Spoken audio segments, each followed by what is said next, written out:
centerpiece programs. 1. We must fight graft and corruption. 2. We shall build low-cost mass housing. 3. Promote export-oriented industries. And 4. Develop the tourism industry. As a special salute to our special constituency, who are the youth, PRP will implement immediately a system of free elementary and high school education and a system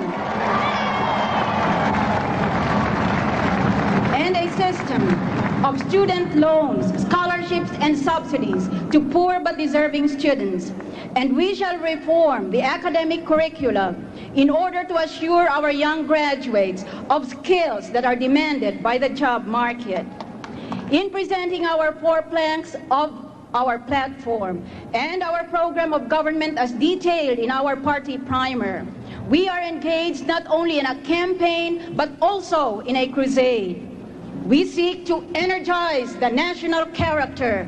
We seek a mighty turnaround in the culture of corruption. Thus, this first convention of the People's Reform Party is momentous. For, to paraphrase the words of the poet, the Philippines, with all its fears, with all its hopes of coming years, is hanging breathless at thy fate. We know that victory will not be easy, for the enemy is rich and powerful. Already, there are signs that the traditional politicians or the trapos will try to buy the presidency, will use their money to buy votes, to terrorize, and indulge in other forms of election fraud, including character assassination.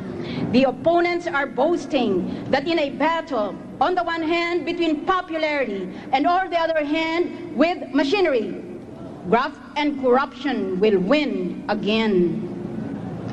In the past 2 years, in over 24 major nationwide presidential surveys, in Luzon, in the Visayas, in Mindanao, in Metro Manila, the Filipino people were asked, whom do you want to become the next president of the Philippines? And invariably, consistently, the people have replied with one name, the name of the President of the People's Reform Party.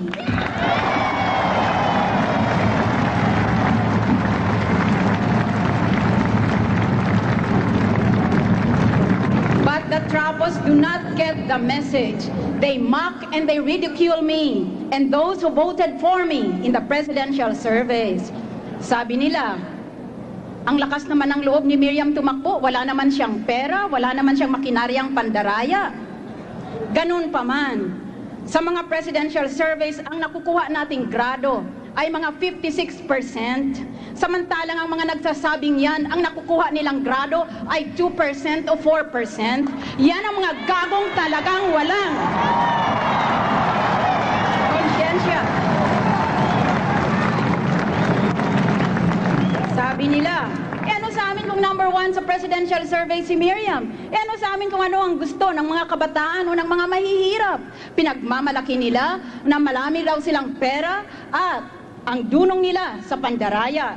Kasi ang tingin nila sa bawat mamayang Pilipino ay mukhang pera, kamukha nila. At sabi nila, ano kung Doctor of Laws si Miriam? Dahil pinagmamalaki nila, may doctorate sila sa pandaraya. The popularity surveys indicate the will of the majority. In a democracy, it is a self-evident proposition that we must abide by the rule of the majority. Through the presidential surveys, the people have spoken. By my acceptance of your nomination this afternoon, I hear and obey the voice of the people, for the voice of the people is the voice of God.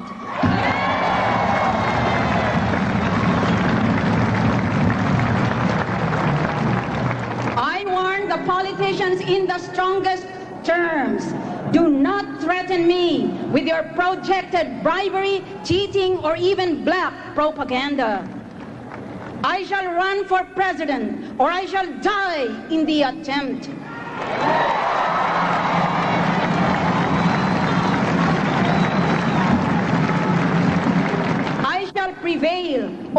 shall perish. And if the Trapos cheat me in the elections, I will never concede. For we know that because there are many presidential candidates, the next president will be elected not by majority vote, but only by a plurality vote. Hence, it is crucial that even if elected by a plurality vote, the next president must enjoy true public support as evidenced by the surveys. Otherwise, a plurality president will only invite further political stability. Kung itong halalang ito ay magtatagumpay na naman ang katiwalian, ano ang maaasahan ng sambayanan? Kung iboto at manalo ang kandidato dahilan lamang sa nagbigay siya ng pera, kauna-unahang araw niya sa panunungkulan, ang unang gagawin niya ay magnanakaw siya uli ng limpak-limpak na pera ng sambayanan.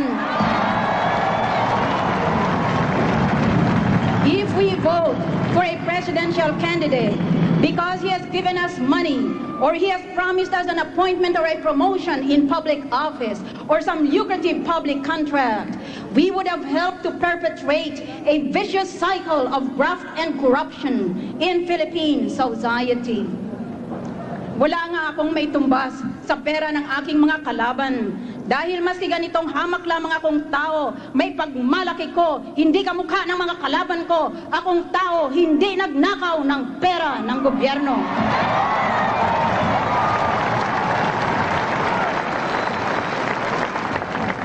The charge against me is poverty, and I plead guilty to that offense. Pero hindi bale na.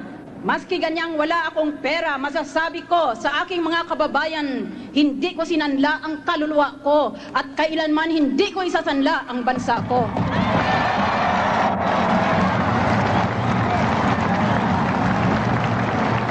In the epic journey of our civilization, through the glorious metamorphosis of our faith, we have learned that God exists and He is good. Thus, if God exists and He is good, then in His own good time, God will ensure that good will triumph over evil and good government will triumph over corruption.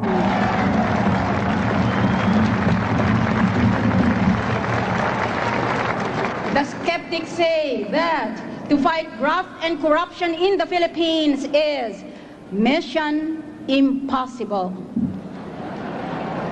And the cynics say, Miriam will win in the voting, but she might lose in the counting.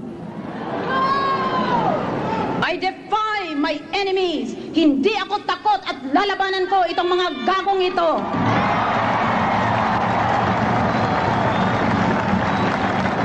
To reform the culture of corruption is our mission and our crusade. Already, we see proof of the warning in the scriptures that a house divided against itself cannot stand. Our opponents are divided and they cannot stand, while the People's Reform Party continues to gain strength from the sense of shared destiny